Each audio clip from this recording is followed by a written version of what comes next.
Tonight's quiet lesson is about Pearl Harbor, a naval base in Hawaii, a surprise attack on December 7th, 1941, and a morning that brought the United States fully into the Second World War. So sit back, get comfortable, and imagine a quiet harbor before sunrise, with ships resting in dark water and history still holding its breath. Tonight, we are going to speak softly about Pearl Harbor. Pearl Harbor is located on the island of Oahu in Hawaii. In 1941, it was a major United States naval base in the Pacific. Its location made it strategically important, far from the continental United States, but closer to the wider Pacific theater. To understand the attack, we need to understand the broader context. Japan had been expanding its empire in East Asia and the Pacific. It had invaded Manchuria in 1931 and was at war in China from 1937. Japanese leaders sought resources, security, and regional dominance, while the United States and other powers increasingly opposed Japanese expansion. The United States placed economic pressure on Japan, including restrictions on oil exports. Oil was critical for the Japanese military. Diplomacy continued, but relations grew more tense. Japanese leaders planned attacks across the Pacific and Southeast Asia, aiming to weaken American, British, and Dutch power long enough to secure their objectives. Pearl Harbor was part of that larger plan. The Japanese attack was intended to damage the US Pacific Fleet and buy time for further operations. It was not an isolated event, but one piece of a wider opening campaign. On the morning of December 7th, 1941, Japanese aircraft launched from carriers north of Oahu. They arrived in two waves. The attack struck battleships, airfields, aircraft, and military installations. The surprise was devastating. The Battleship Row at Pearl Harbor became the center of memory. The USS Arizona exploded after a bomb hit, killing more than 1,000 men aboard. The USS Oklahoma capsized. Other ships were damaged or sunk. Aircraft on the ground were destroyed. Thousands of service members and civilians were killed or wounded. The human scale is important. Pearl Harbor is often remembered through ships and strategy, but the people inside the story were individuals: sailors, soldiers, nurses, mechanics, cooks, pilots, radio operators, civilians, families, and witnesses on the island. Some were asleep when the attack began. Some were eating breakfast. Some were preparing for an ordinary Sunday. Within minutes, the ordinary morning was gone. The attack lasted less than 2 hours, but it changed the course of history. The next day, President Franklin D. Roosevelt addressed Congress, calling December 7th, 1941, a date which will live in infamy.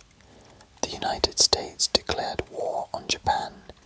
Germany and Italy soon declared war on the United States, bringing America fully into World War II. Pearl Harbor was a tactical success for Japan in the short term, but not a complete strategic victory. The US aircraft carriers were not in port, and therefore were not destroyed. Fuel storage, repair facilities, and submarine bases were not as thoroughly damaged as they might have been.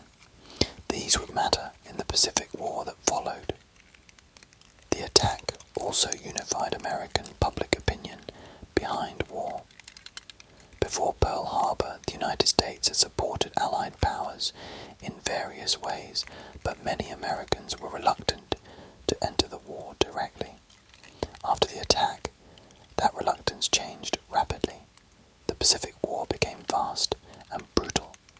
Battles at Midway, Guadalcanal, Iwo Jima, Okinawa, and and many other places followed.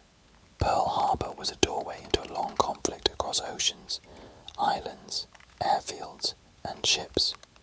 There is another difficult legacy. After Pearl Harbor, fear and racism contributed to the forced incarceration of Japanese Americans.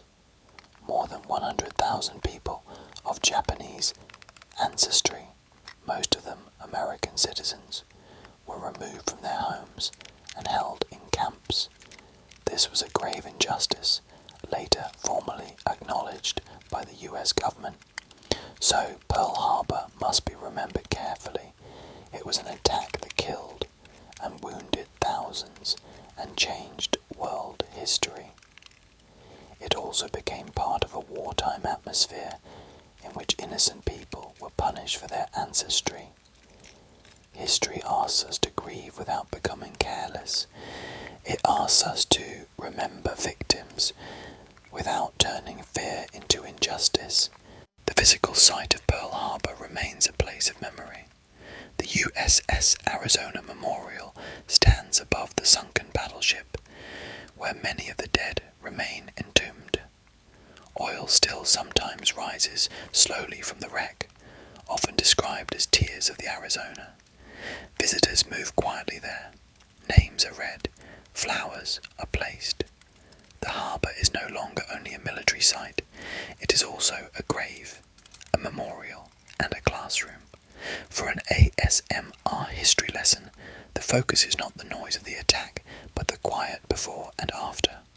A harbour at dawn, a radio room, a map table, a family receiving news, a memorial wall. The stillness that follows an event too large to absorb at once. The attack on Pearl Harbor also reminds us how quickly history can change. A single morning can divide before from after. People wake up inside one world and go to sleep, if they sleep at all, inside another. Military historians study intelligence failures, radar signals, diplomatic messages, fleet positions, aircraft types, torpedoes, and command decisions. These details matter. They help explain how the attack happened and why it was so effective. But human memory often holds images instead. Smoke rising above the harbour, sailors swimming through burning water, nurses treating the wounded, civilians looking toward the sky, ships listing in the shallows, and the sound of a radio announcing that the country was at war. The phrase "Remember Pearl Harbor" became a rallying cry. It carried grief, anger, unity, and determination. Like all rallying cries, it simplified a complex event into a powerful phrase. The historian's task is to open the phrase again. Inside it are diplomacy, empire, strategy, racism, courage, suffering, mistakes, mourning, and memory. There were also many smaller acts of response during and after the attack. Sailors tried to rescue shipmates trapped inside damaged vessels.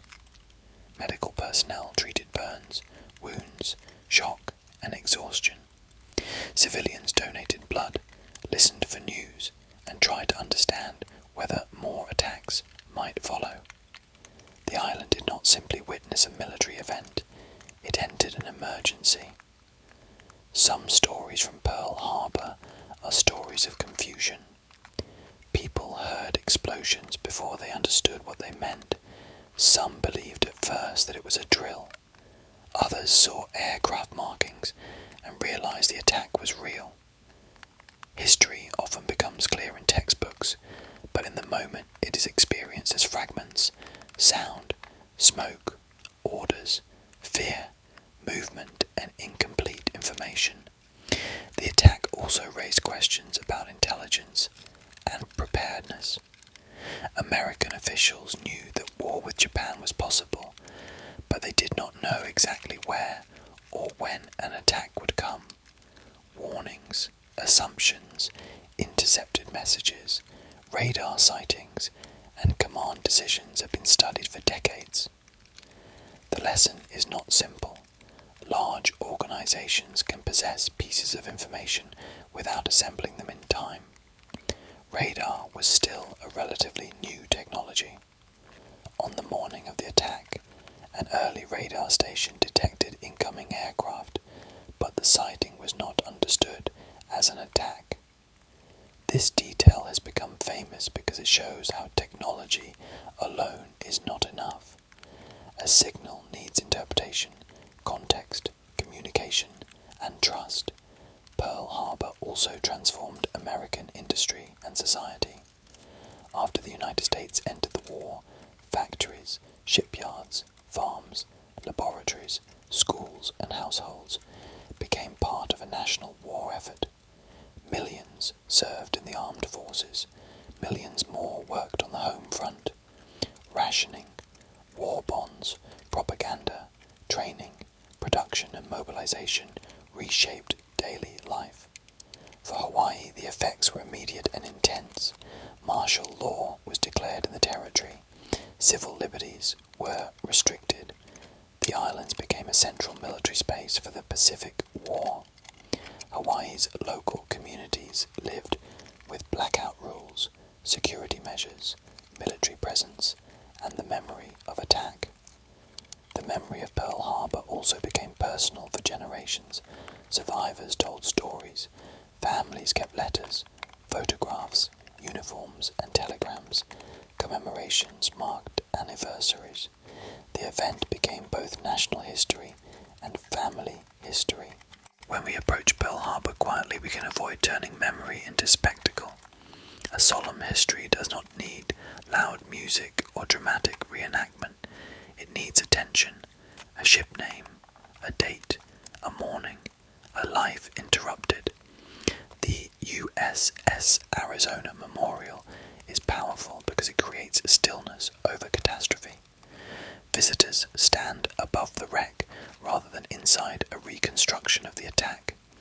The design encourages looking down, reading names, and noticing the water. It lets silence do part of the teaching. The attack also left questions about machines and vulnerability. Battleships had once seemed like symbols of naval strength. They were huge, armoured, expensive, and powerful. Pearl Harbor helped show that air power could transform naval warfare. Aircraft carriers, which had not been destroyed at Pearl Harbor, became central in the Pacific conflict that followed. This shift mattered at Midway in 1942, where carrier-based aircraft played a decisive role. The war at sea was no longer only about big guns on battleships.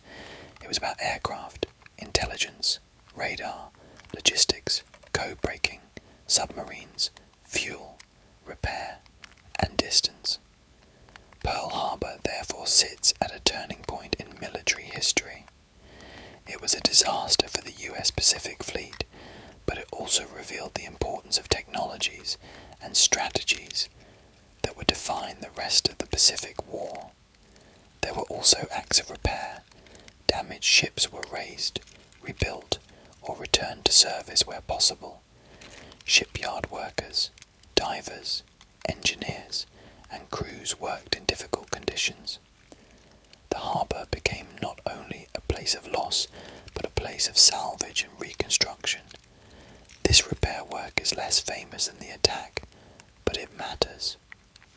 After catastrophe, history often depends on people who pump water, cut steel, recover bodies, clear debris, write reports, and make damaged systems function again.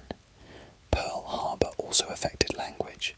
The phrase surprise attack became attached to national memory.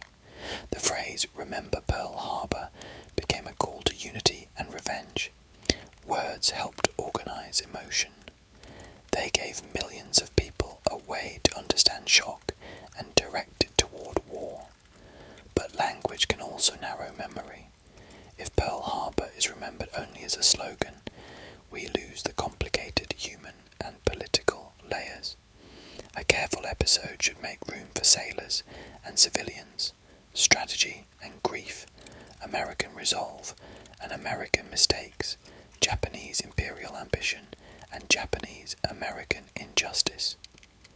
In the quietest version of the lesson, Pearl Harbor is not only the beginning of America's full entry into World War II, it is also a study in preparedness, consequence, memory, and the cost of decisions made far above ordinary lives. As we close, imagine Pearl Harbor today at sunset. The water is calm, the memorial is white against a darkening blue. Beneath it, the USS Arizona rests where it sank. The harbor reflects clouds, sky, and the weight of history. The lesson is solemn but not loud. It asks us to remember the people, understand the context, and hold grief with care. December 7th, 1941 remains a date in history. But behind the date are lives. Tonight, let the harbour grow quiet around them. I want to thank you for listening to Whisper University. If you made it all the way to the end, I'm very glad you are here. I hope tonight's quiet lesson helped you relax, learn something new, or simply drift for a little while in a calmer direction. If you enjoyed this whispered lecture, you can support Whisper University by liking the video, subscribing to the channel, or leaving a gentle comment with a topic you would like to hear next. It helps this little university grow and helps us keep making the world a little more relaxed and a little more curious through ASMR. Until the next